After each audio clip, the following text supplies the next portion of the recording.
Welcome back, my friends, to another episode of the Shema podcast. I have a very special episode lined up for you. Back by popular demand, my wife is joining us again.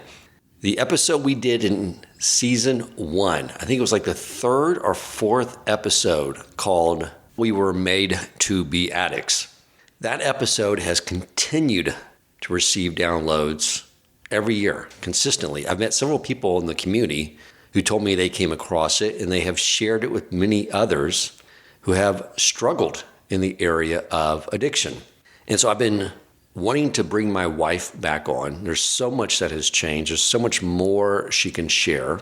But I'll tell you why I find this topic of addiction to be so insightful and helpful to all of us. You know, central to Jewish life is, for one, fulfilling the mitzvah of remembering the Exodus from Egypt. It is in our Siddur. We have an entire festival of Pesach devoted to it. It's something we experience in our life, and we have experienced the Jewish people, this cycle of exile and redemption.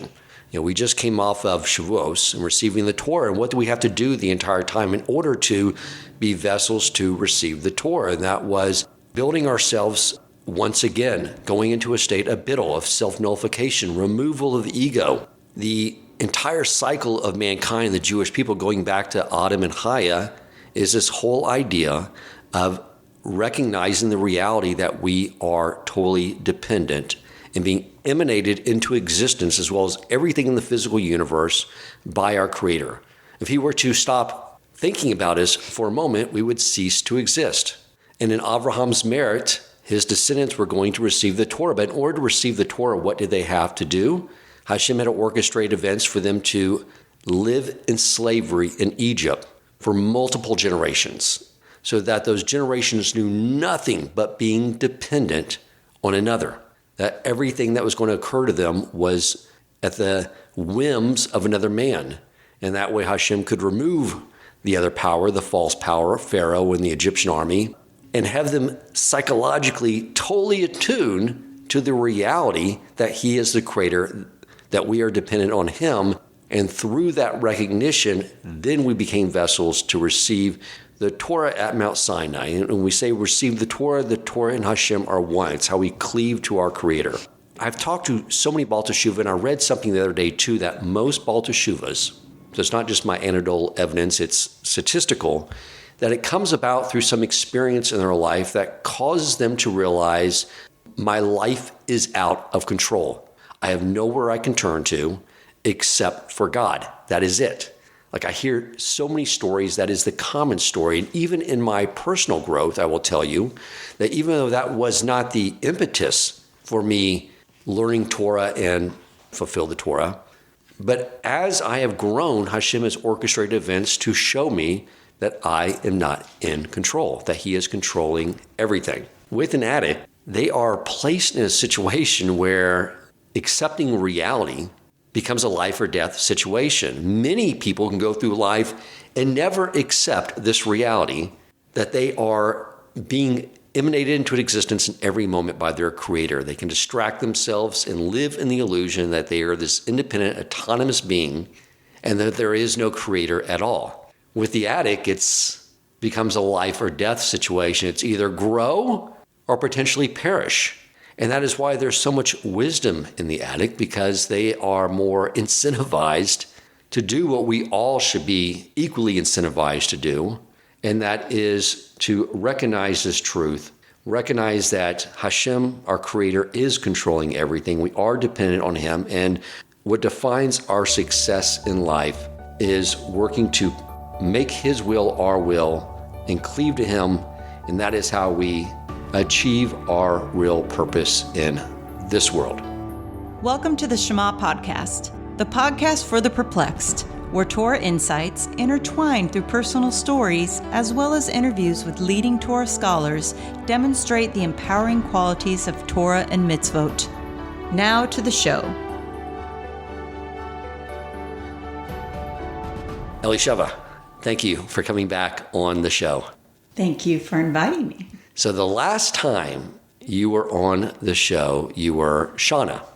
And a lot's changed because since then you've had a conversion and you are now Elisheva. And we've been living in a community for 4.5 years. I think that was like a year when we did that last episode, like a year before we came to the community. And I wanted to start with something that I find remarkable about you that I do want to share with everyone. If you can think about, you're going to a new community where you know no one. And it's an entirely different culture. It's a real community. You can't just move in and never talk to your neighbors. You are part of the community. You're going through a conversion process where the based in says, yeah, you're going to be in a fishbowl. We got plants. We got moles everywhere. And they'll be reporting back to us and letting us know, did she show up in shul? Did she do this? When they were doing it to me as well, they said, while you're Jewish, you got to be the rabbi of the household, so you're in that fishbowl with Elisheva, Dan. Most people would have the tendency to say, I want my life in this new community to be like someone's Facebook page. You know what I'm saying? Like where they just put the best things up on the page, where they can just sort of hide the things that are not just so perfect and pretty and put this great persona on the front page and what they post. Keep the things that are a little messy hidden. But you, from the very get-go, were very open about the fact that you were a recovering addict. And you told me the reason is because how could you possibly help others if they did not know that you were a recovering addict, if they needed help? And that took a lot of courage because it came from a state of giving. A lot of people say, I would rather hide that aspect of myself, but you put it out there because you wanted to make sure that if anyone else is struggling, that they would know that they could come and speak to you. So I applaud you for that. It takes a lot of courage, a lot of selflessness. And I will tell you, Elisheva, most people would not have made that same choice. So we did the podcast several years ago. You were new to recovery. Now we're in a community. Over the last 4.5 years, you've now been living in a community. You've gone through a conversion process. You've gone through the life as a Jew.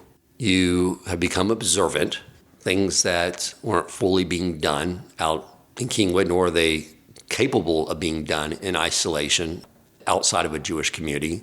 Can you share with the audience how this process of becoming observant, because following all the details of halacha is itself a form, a bittul of just humility. Every little detail of your life is really about subjugating your will to that of the Almighty. I mean, there's no compartmentalization of now I'm religious, now I'm back, and now I'm going to do mundane things. It's all integrated. So now that you've experienced this for over 4 years, can you talk how that may have helped your life as a recovering addict? So the process of conversion is about change and about inner transformation, which is I'm not new to being in recovery because I think I was like 3.5 years into recovery before we moved here. And I think that I needed that 3.5 years of recovery to even make a big decision like that, to serve Hashem in that way. And it was through a visit with a Rebbetzin Yacobian. We had this crazy idea that I needed to go to the mikveh, even though I wasn't like converted or anything yet. And she was telling me, we were talking and I didn't like realize that there was a real conversion, if I can say that without offending anybody, an Orthodox conversion, for better lack of terms. I just like jumped in and said, yes, I want to do that. And I didn't think about it a ton. It was just like, well, this is the next step in my evolution of serving Hashem, who so graciously saved my life and gave me my sobriety. And yeah, it's a way of showing my appreciation. And it was very appealing to me. Although I knew some stuff, I didn't know a ton. We had sort of been delving into it through Torch coming out to Kingwood and teaching us on all that. But the life that we live now is surrounded by Hashem with reminders with everything you do. You eat, you say thank you. You go to the bathroom, you say thank you. Hashem is just a complete part of your life. And there's reminders everywhere, your mezuzahs, your all this, that you cannot forget And I like that I've built a life around that. So, because that's like the biggest piece of recovery is, they call it like insanity. The second step basically says you can be restored to sanity. And it was brought to my attention early on that sanity is like whole, and insanity is something's missing. And that's something that was missing was a higher power or spirituality or whatever you would like to call it. I call it Hashem.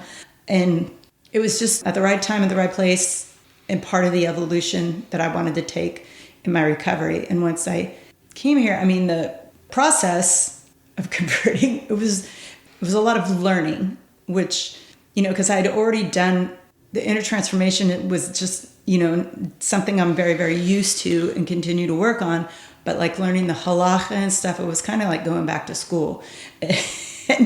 and I didn't, that first year, I didn't really understand which way I was coming or going. So there was maybe some waste of time or just sitting and acclimating and sitting in it for a minute before I was directed in the right way to start learning these things. And then it just kind of started flowing.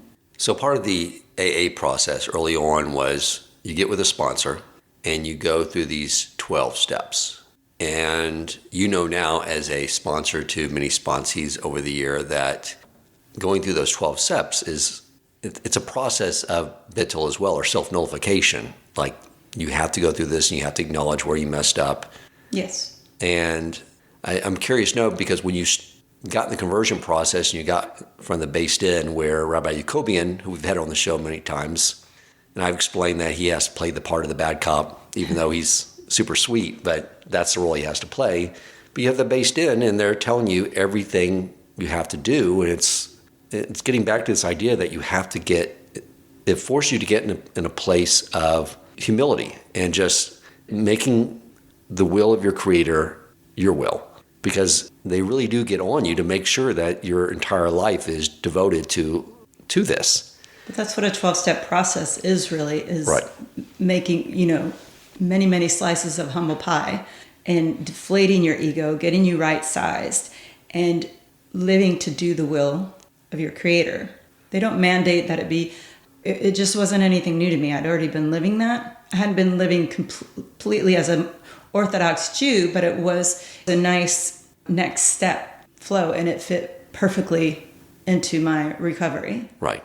That makes sense. That's what I was getting at. It seemed like it was a nice build up and probably something too as well that's probably not only helped you as a recovering addict, but when you're working with sponsees, people that are coming into the program, and getting them to understand that it seems so counterintuitive, but the way to heal and to grow is to recognize that you're not in control, which just seems so counterintuitive at first until you sort of learn the rhythm of that's always what's holding you. You have to become dependent in order to be independent. Right. You have to surrender to win. Yeah, it's filled 100%. With many, many paradoxes. It's what Rabbi Nachman talks a lot about. That before you can go to any next level of spirituality, you have to go through a period of self-nullification, and then there's a build-up. So I would think that this experience has made you much more helpful in your AA meetings when you're talking to people entering into the program. I feel more comfortable, and it definitely helps. I feel like I always ask Hashem for the right words to say, but every Tuesday I lead a meeting, and I pick a topic that has, something that has to do with the big book, and I become much more comfortable in doing that. And I think the more days you are sober, the more comfortable you get in your own skin, and you're able to talk very openly about it. And that's very helpful to a newcomer who might think that they're the only one going through this, or they're unique in their addiction. So, I don't know, it may make me more relatable, I'm not sure. What I see is that as you've grown, your confidence has grown, which is another thing that seems like they're not related. Like the more you have to recognize that and develop a sense of humility, the more confident you become. Because I know that you've taken on these leadership roles in your AA meetings, and I see you approach them with confidence and poise. And would you agree that true confidence comes from this whole idea of self-nullification, knowing that we're dependent on our Creator. Absolutely. Rabbi Twersky speaks about that a lot. A lot of his books, he does a lot of books on recovery and whatnot.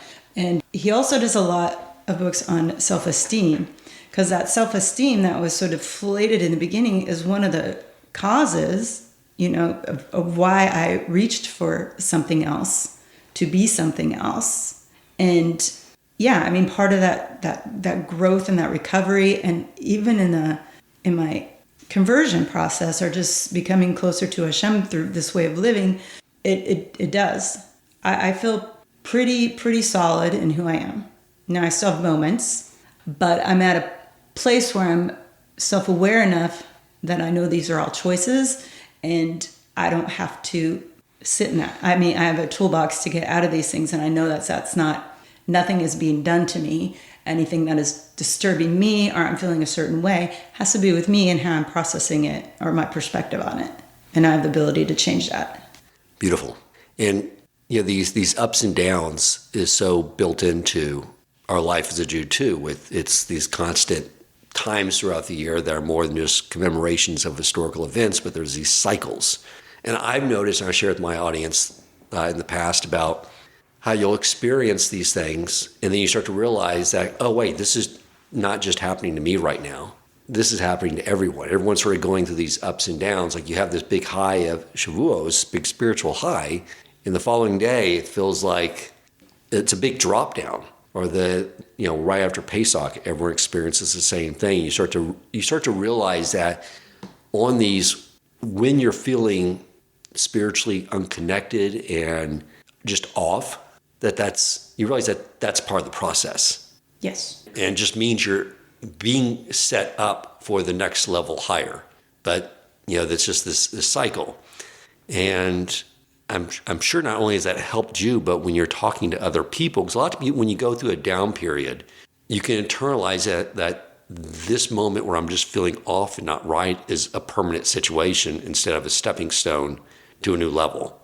And now that you've become very in tune with that, just living the life and sort of being part of a community, has that helped you as well when talking to sponsees in the program who feel like they're making headway with their recovery and maybe have a setback or depressing feeling or negative feeling, and helping them sort of work through that? Yeah, in the program we say that's where I'm living life on life terms. Like life's going to come at you no matter what. And also I was taught that there's progress through that pain. You have to muddle through some things. You have to trudge that road continually, just continue to put one foot in front of the other. Great, 100%.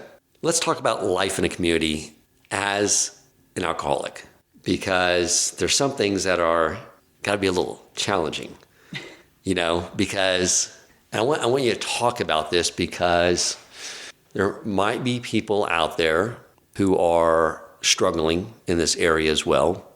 But I think there's always a bigger message for people who are not struggling with substance addiction, but I would say that all of us in one area or another struggle with some type of dependency on things in the world around us that we think is where we are getting our strength from.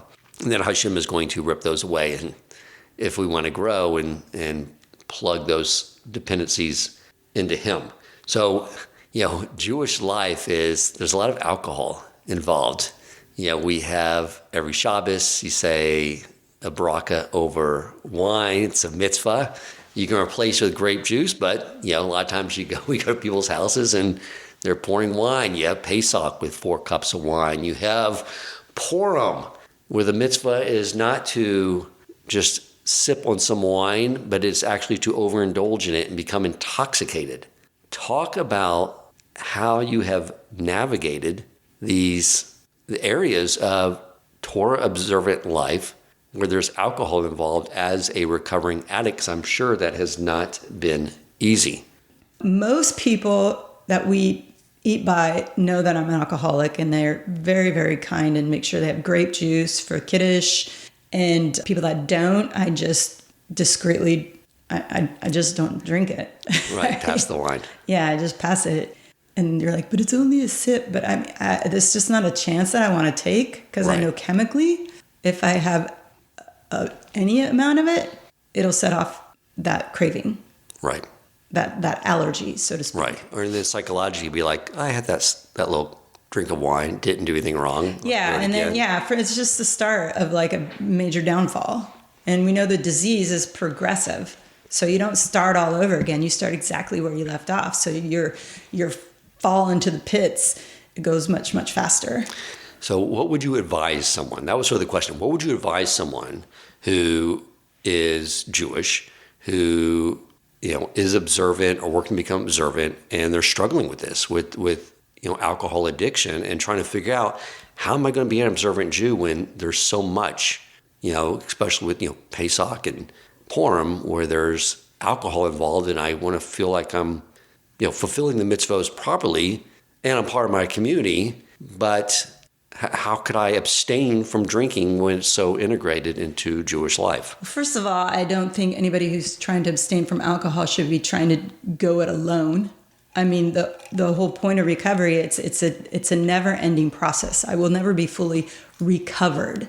And so you get this daily regime going to keep up your spiritual fitness. And so anybody who thinks that maybe they have a problem with alcohol, I would, there's different ways to go about it, but definitely I find, not that I tried any other way, I tried myself, but we all know that doesn't work. To get in a program like AA, where it's very focused on that, and you have support system, and there's all sorts of tricks of the trade, things you can do. But I feel very much a part of this community and everything without drinking. I think you can be Jewish without having, 4 cups of wine at Pesach. There's alternatives. It's easy fixes like grape juice and stuff. And if you're not in a place where you don't think you could be around that or handle it, you might have to sit back and maybe have a Pesach with your family at home. Yeah, with people that know. But I don't think it's an issue. And whether or not I drink roll wine or grape juice, I think the proper intentions are there. It's fulfilling the mitzvah with grape juice. Halakhically, sometimes I don't get the grape juice because I don't want to interrupt the dinner and make a big stink like, I'm an alcoholic, how dare you. I just kind of go with the flow. And I think that's okay. Absolutely. Even on Purim, there's other mitzvahs to fulfill other than getting hammered, like giving out gifts to the community. So I assume you sort of take over that responsibility in the household. But does it feel a bit isolating on that holiday? Although I would say, from my own observation, the women are not. The women aren't the ones that are getting drunk. I guess somebody has to take care of the kids, right? In this community too, it's not like, for the most part, I don't see there are a few individuals that I, on a regular, I see kind of trash, but for the most part, it's not like a thing. And the individuals that it is a thing for may or may not, I don't know. It's not my business, but for the most part, it's not. I don't come across many drunken dinners or holidays or Shabboses. Right, because it's certainly frowned upon from a Torah perspective to get intoxicated, except for Purim. And even then it has to be controlled. How people are managed to do that. Just about that. But this last Purim, and I think the first Purim when we were here, it fell on a Friday. So there was a mitzvah to get intoxicated, but we couldn't go back to shul and daven intoxicated. So I think most people did a pretty good job at reaching a level of intoxication and then sobering up before nightfall for Mincha Morav. But obviously, if someone has challenges with this, then the mitzvah is to abstain. But that doesn't take away from your ability to observe the mitzvahs and connect with your community. Is that fair to say? Yes. Okay. Because in the morning and during the day, you're going to hear the Megillah, you're handing out your gifts, and then you have your festive meal, and that's usually when I just kind of, exit. Like, I don't need to be part of the shenanigans after that. Sometimes I leave early in the meal, that's fine too. Like, once it starts getting kind of, and it's not that I'm frowning upon it, it's just not where I want to be. I don't think any of the wives want to be at the Purim Sudas after a certain amount of time either. So no, it's just very easy. I excuse myself. So Let's talk about community, because that's one of the things that I've grown a deeper appreciation for being here.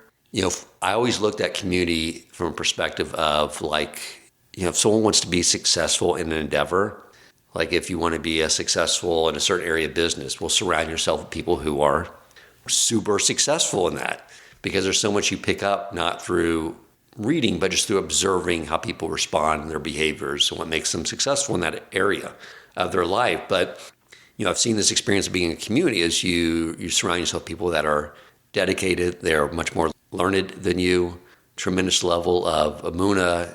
And by being around people that are at a higher level than you, then it gives you something to aspire to. But I've seen something else too about community. One of them is from the podcast What's Up community.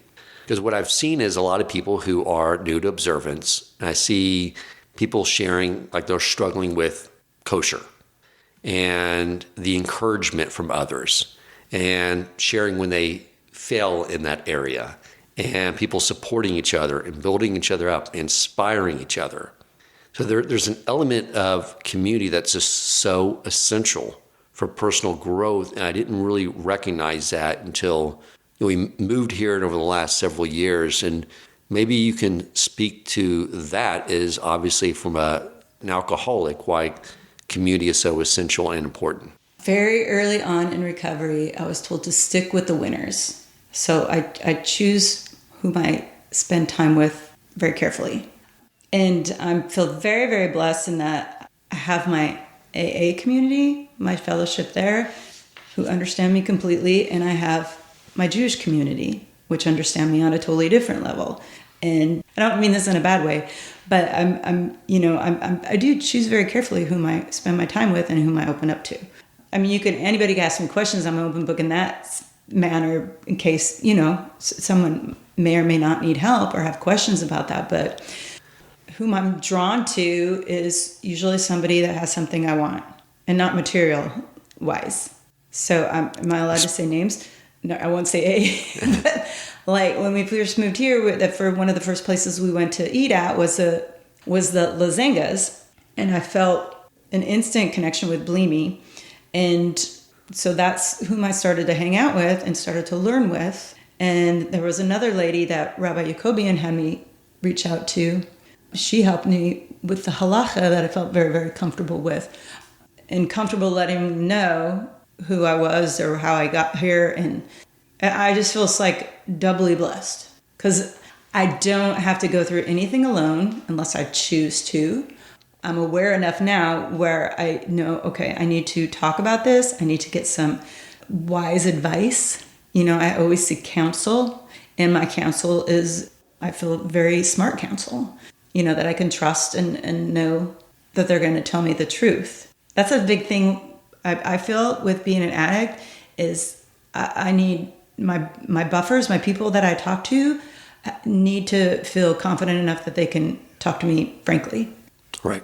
And tell me the absolute truth and not feed into my baloney, so to say, I guess. That will be blunt and tell you the truth even if you don't necessarily want to hear it. Yeah, and most of the time I don't want to hear it, but I can't really rebuttal it. The other day I was at a meeting, one of the ladies in there asked me how was my day, and I was just I'm like, oh, wasn't that great a day? And I hate saying it's not that great of a day, but like I was feeling off, and I was starting to complain about, there was no AC in my classroom, and she was listening. She's like, oh, it just sounds like you didn't get what you wanted when you wanted it. And that was not the response I wanted to hear. I wanted to hear, oh my gosh, I'm so sorry. But she said that and I couldn't say anything. I'm like, well, yeah, you're right. So it's very important to me to, if I can't get a grip on myself, to have somebody put it in perspective for me. And I'm like, oh, okay. I don't argue the point anymore. I just like, oh, okay. Even in Judaism, it's all about changing perspective, right? Same thing with sobriety. You have to re-script your mind, and you have to develop a regime every morning, or creating a habit, which just takes time. And even though your heart, and you've talked about this too, like, you're giving it over and you're taking it back, giving it over. I mean, sometimes I have to do that on a daily basis, but I have, even if I don't I'm not completely 100% mentally into it. I have these things in place, these simple, basic things. Well, everybody in the community does davening, personal prayer, blessing, everything that goes into being an observant Jew to anchor me, if that makes any sense. For sure. And, and then I keep on suiting up and showing up no matter where my feelings are that day. And give myself grace if I'm not completely 100% perfect in my davening or every moment is a new moment, and I can start all over again at any time. But I continue to do the same things even if I don't feel like it. I don't think my heart's going to be in it today, but I still do it. Right. Would you say the trap for all of us, addict and non-addict, is just getting into a selfish state, which is what the Yetzirah is always trying to push us to do, to look at the world from a place of what can the world provide to me, and getting upset when it's not providing you what you want, when the objective of Torah mitzvos is to rechannel that and, as I discussed in the last episode, go to a will to bestow and focusing on the needs of other people. And isn't that the whole idea behind the AA meetings, and the why you not only need to have a sponsor, but a sponsee? So you're not only working yourself, but you're focused on someone else's needs to get out of that self-centered state? Yes. There's the symbol for Alcoholics Anonymous is a triangle. So there's 3 sides to this triangle, and unity, service, and recovery. So all those 3 things need to be in place, and that service is a big thing. And it doesn't necessarily have to be a sponsee. I think that's amazing having sponsees, because when I bring a sponsee through the steps, I'm going through the steps again. And it's kind of like how we read the Torah every year, same Torah, every year we read it over and over again. But each year we gain something new from it. It's like a fresh look at it. So it's the same thing in recovery, but there's all other ways too, especially early in recovery when you say you can't have a sponsee. Just showing up to meetings is not only helps you, but it helps whoever might be in that meeting. You never know what you're going to hear at that meeting. And I approach it with every meeting, and I approach this with any shares I hear too.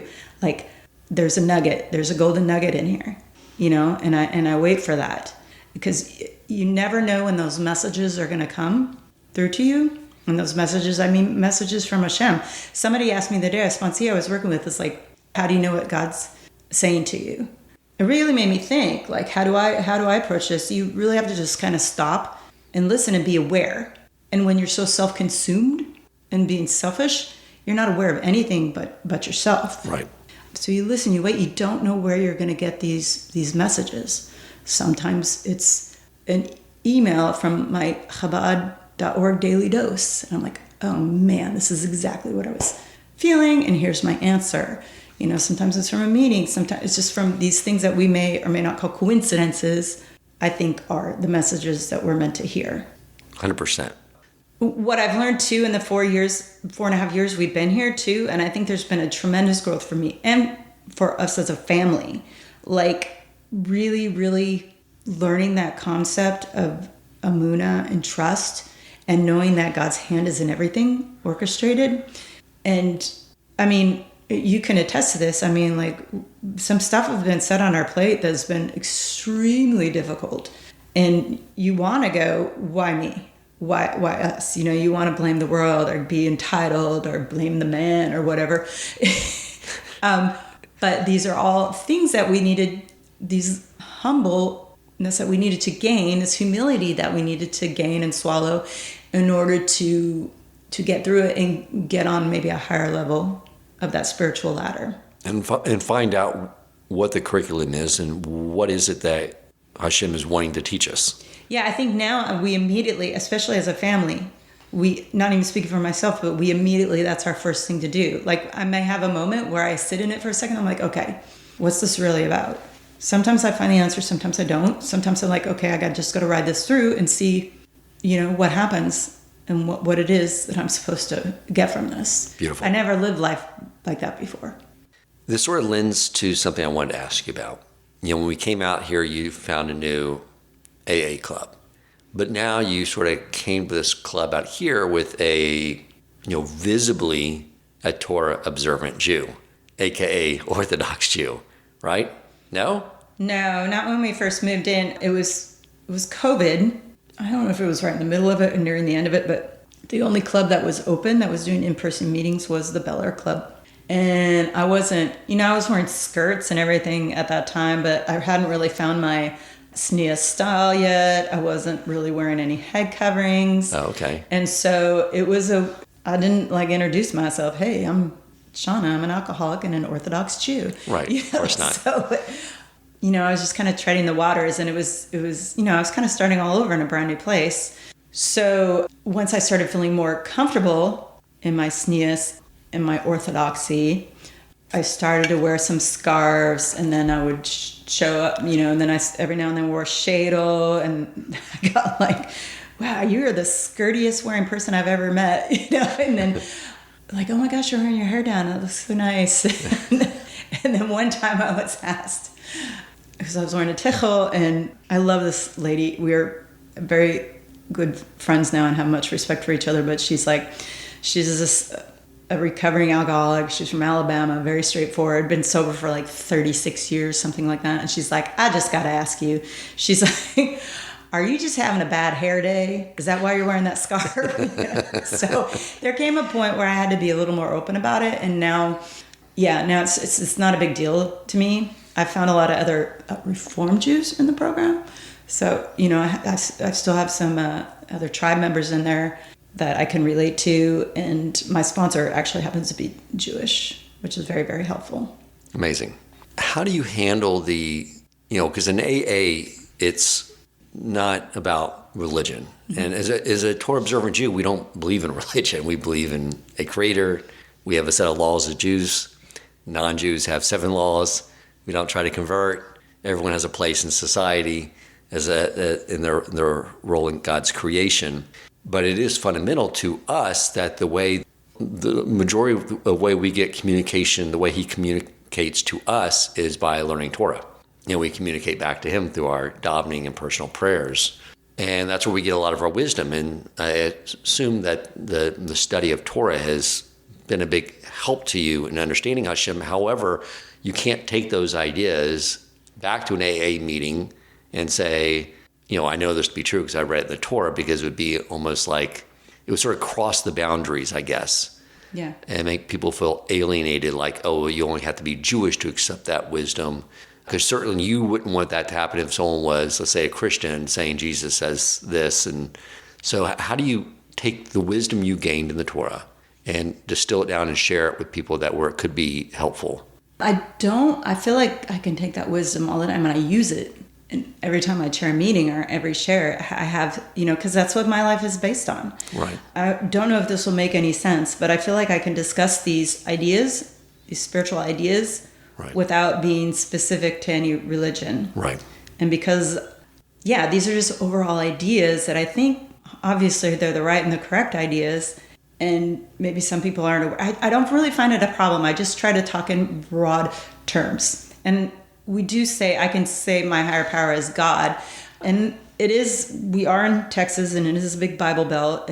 But our club does a pretty good job about not having a lot of Jesus talk. And we try and if anybody gets on that kind of a spiral and talking about that, I'm like, okay, let's try to speak in broader terms, because you don't want to, it's an inclusive group, not an exclusive group. Right. But I share all sorts of Torah ideas. I mean, this whole program is Torah. Right. Okay. Right. You can share the wisdom without sharing the source of the wisdom. Yeah, all the time. And I'll even sneak stuff in there and not, quotes from Rabbi, and not, they're not any, I mean, they are wiser because I'm sharing this stuff, but they're not, I'm not trying to indoctrinate anybody. These are all concepts that we think about and learn about in AA. I'm just bringing it into words. Right, exactly. As I said in the beginning, you have put yourself out there in the community as someone who is a recovering alcoholic, and obviously without diminishing the extreme value in the idea of anonymous, just in general terms, since you put yourself out there, have you found people that are Torah observant Jews that struggle with addiction? Yeah, I've had a few That have come to you? of the community, come to me. Do you think that the Torah observant, from community is open, accepting of people with these addictions, or is it possibly intimidating to people because there's such value put on musar and discipline and everything we do? Do you think it maybe deters people from coming out and saying, I have a problem and I need help, without feeling like they're going to be looked down upon in their community? I think anybody who's having a problem with addiction, and I don't just mean alcohol, I've been approached about other things because I'm also a recovering bulimic, that if one is having those kinds of problems, they're having a problem in their spirituality, because we wouldn't have to reach out for these other things to be in control of, or to have something control us. But I think you do have to, if you want help and you want to get better, I think you do have to take a step back and reapproach your Judaism with a different set of eyes, if that makes sense. Yeah, because, especially growing up Torah observant, the external behavior of fulfilling mitzvos can be just that, external, and be driven by the desire to be accepted in the society you're around. The social currency here is Torah knowledge. You hear all these stories of these tzaddiks back when smoking was very popular, who would chain smoke cigarettes nonstop. If you asked them if you went to the yeshiva and said, "Can you go without a cigarette today on a Wednesday?" they would say never. But on Shabbos, they put cigarettes out and don't think about it until Shabbos is over. So it's this idea of like discipline, and people aspire to that. We want to get to that level, which I'm just speculating here, that if someone's struggling with some type of addiction, that they may feel intimidated to reach out. And I think that's why you may be, by putting yourself out there, is being the one person they can go to and say, okay, Elisheva Coleman, I can talk to her. But I mean, I don't know if you've ever had conversations where it seems like just sharing that challenge is in a Torah observant community, it might be more challenging than the outside world.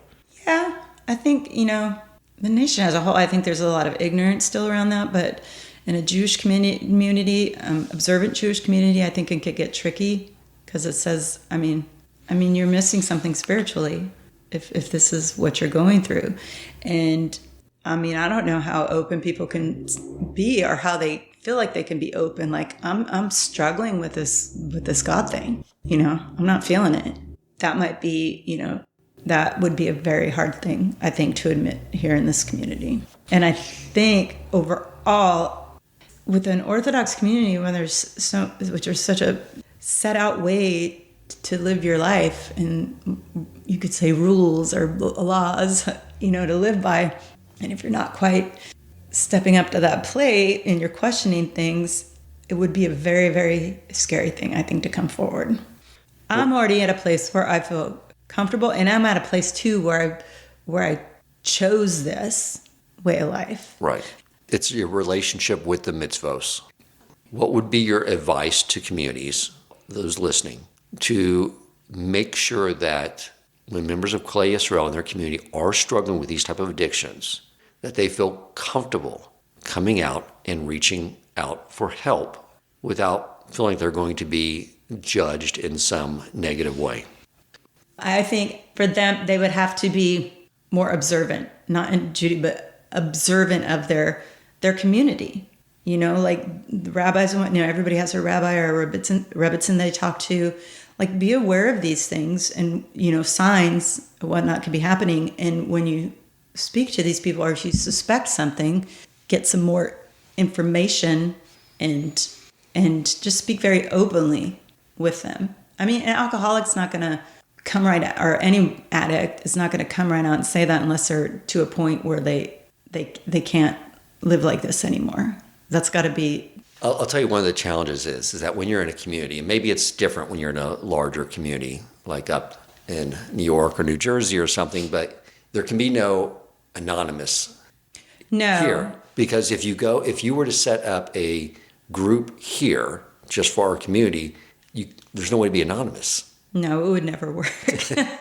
But at the same time, I want you to address this, is that as a from Jew, we want to associate people that are from Jews, that are, their hashkafa, their worldview is in their Creator, that life should be dedicated to their Creator. Jews should fulfill the 613 mitzvos, but yet there's no community of alcoholics in just the Jewish community, which causes someone suffering with this to go to a community of non-Jews outside of the community. It seems like a challenging dilemma. I understand what you're saying, but I don't think, AA is its own community in itself. And it's with a bunch of people that are going through the same thing you're going through. And that's our commonality. That's our thread that bonds us together. And there's nothing going against any particular religion or whatnot. I understand like Jews are supposed to stick together, but I don't think, in a perfect world, yeah, we'd have our, but like you said, there's really not, we're in this awesome community, but, anonymity is not like a thing here. I don't know. I just don't think it's that big a deal. I don't think I'm being torn away. If anything, me attending AA has brought me closer to my Judaism. It has given me a different perspective on how to look at things and realizing that all that was there the whole time, I just wasn't seeing it. Has it given you a greater appreciation for Torah observant Judaism? Yeah, absolutely. I was an outsider coming in, so it was like a whole discovery. And I think anybody who's a from Jew who is suffering from any addiction almost has to kind of do that themselves, rediscover, remove themselves. And yeah, when you say remove and start over, you should probably elaborate on that, because you're not meaning giving anything up in their Torah observance, just getting back to the reason for that observance. The meaning. Giving up, we always talk about giving up old ideas and starting new ones. And so maybe it has to be a new idea about how you feel about mitzvos or study or anything Judaism. Just a completely fresh perspective on it. You still keep those we starting all over. Yeah, go back to basics. Okay, let's start with davening. That's very basic. That's very basic in recovery, prayer. But it's essential. Start with that. Like pick a prayer that you want to dissect or concentrate more on and really think about what it means to you. And yeah, just go back to those simple things, those basics. Checking your gratitude attitude, where that's at. Just go back to those simple things instead of trying to I need to read this book, this book, this book, this book, and this book. Just go back and start over. Start at the basics and have a new re-examine it. What does it mean to you today? That's the whole point of recovery, is to find that personal relationship with Hashem. Right. It's not there to replace Torah observance. It's there to connect the mitzvos back to connection. Absolutely. With Creator. Beautiful. Like the thing I started with, the first thing, there's never an end to my recovery, and there's never an end to my evolving and growing and learning in my Judaism. So I could easily, and sometimes I do, get into this thing where, oh my gosh, I don't know anything about Judaism and whatnot, but I'm at a place where I can sort of give myself some compassion and be okay with that, and know that I can continue to learn and that I can learn anytime I want and continue doing so. But the most important thing that's intact, which will help me continue to do so, is that personal relationship, that connection I feel with Hashem. It's not just having this knowledge of halacha or Nevi'im or anything like that. These are things I can piecemeal and continue to learn. But if I don't have that relationship intact, that personal relationship intact, it has no meaning to me and not much motivation to learn. Right. And that's not what the goal is anyway, to attach Torah learning to be an intellectual exercise. That's why we say in our morning davening to the bracha to learn Torah lishma, just simply for the sake of heaven. Let's wrap up with a few questions. One, if you could go back to 2016, I think that's when you were still in your addiction, where you were isolated, you were spiritually lost. If you could go back there, what would you say to yourself if you could travel back in time and share some wisdom with yourself back then? Be patient, keep suiting up and showing up, and it's not going to be an even ride. It's going to be lots of ups and downs, and just be patient with yourself and compassionate with yourself, and be open, honest, and willing. Beautiful. Amazing. And finally, what would you say you are most grateful for today? Actually living here. I mean, I feel like I have more purpose and direction than I've ever had in my life. And I think as a family unit too, there's been a ton of growth. It felt more like pain a lot of the time, but now, when you get to the other end, you can see it. So I think moving here and becoming observant. Amazing. I agree. Me too. Elisheva, thank you so much for coming on the show again and sharing with us your wisdom. You're very welcome. Thank you for listening, and if you enjoyed the episode and found it meaningful, please take a moment to rate, review, and share the podcast. To share feedback, suggest future topics, or ask questions for the host or his guests, you can email him at shemapodcastshow@gmail.com. That is shemapodcastshow@gmail.com, or click the show notes to join the growing WhatsApp community.